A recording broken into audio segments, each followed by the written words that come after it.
Hello, আসসালামু আলাইকুম guys. আমাদের নিউ ব্লগে আপনাদের স্বাগতম। আজকে আমরা অনেক দিন পর সময় পেয়েছি, তাই আজকে আমরা বক্স নিতেছি। আমরা সকলে মিলে পিকনিক খাবো আমাদের দোকানে। দোকানে মূলত 2 পেয়ার বক্স ছিল, তাই আমরা 2 পেয়ার নিয়ে আসলাম। এখানে আমাদের মূলত 2 পেয়ার ছিল। বক্সে যা মাল সামান লাগে, একটা পিপি, 516, একটা মিক্সার। আমরা কিন্তু ইতিমধ্যে আমাদের মহাজনের বাড়ি চলে এসেছি।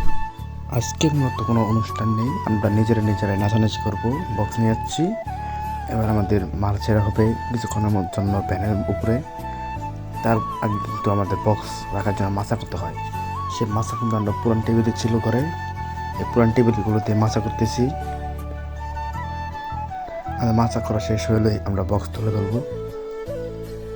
ইতিমধ্যেই আমাদের বক্স তোলা শেষ। এখন কিন্তু 3টি বক্স আটকানো হয়ে গিয়েছিল, সেখানে পরে এক্সট্রা মাচা করে লাগানো হয়েছে।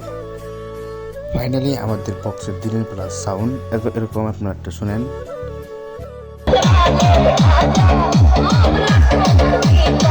আপনারা তো আমাদের দিনের অনুষ্ঠান দেখলেন, এবার রাতের অনুষ্ঠান দেখেন। আমরা রাতে ঘুরে এসে অনেক জাগানাগা খিচুড়ি ডান্স দিলাম। এটাই বাস্তব। হা হা হা হা।